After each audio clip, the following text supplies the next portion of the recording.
Kristo sunga zata khoi nule pa ule naw tuni ibyak pasyan kamalahi maku lunam na lai siang tho alian sagi aneo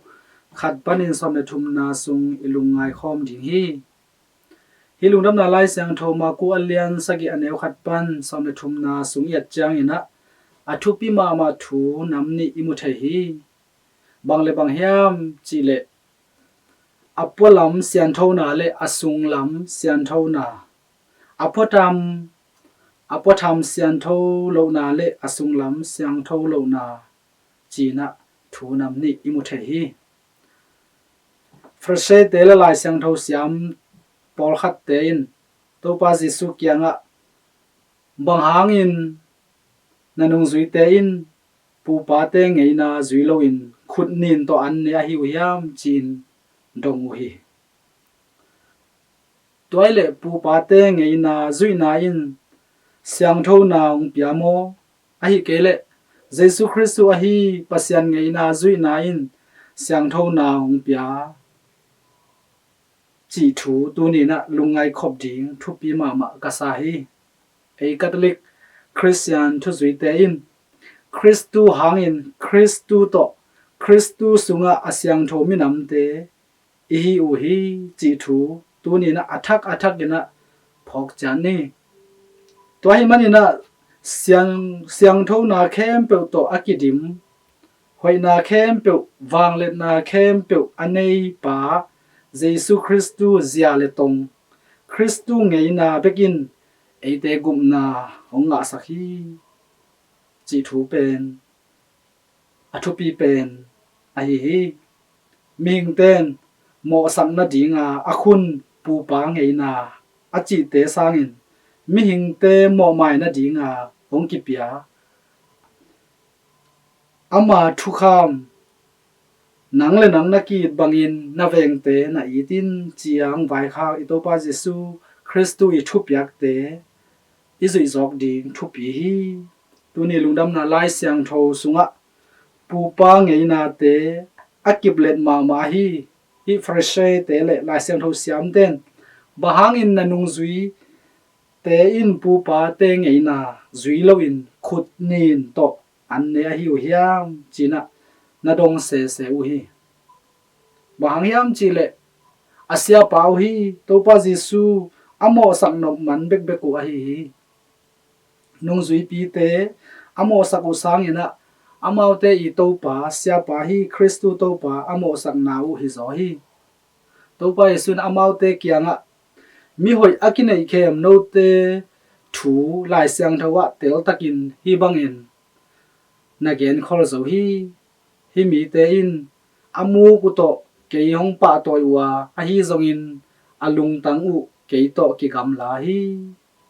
among na in ke hong bia wa mi hing bol tom zui ding thu te na zung pi te bangin a hi lu hi chin ki gel hi a chi to manina apotham sang in asung tong a in to pa in na lung sim ngai sun na hong de hi biakin pain biak biang na pe ding in na pai chiang in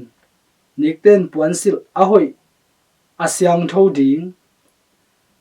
pumpi khul lekhe ki sop siang ding thupi ma hi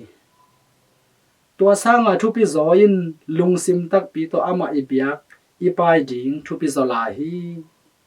ki nei khem na ki el na ki mo sang na ki hazan na ki phasang na lungsim te sangina kiniam khian na adei pasianin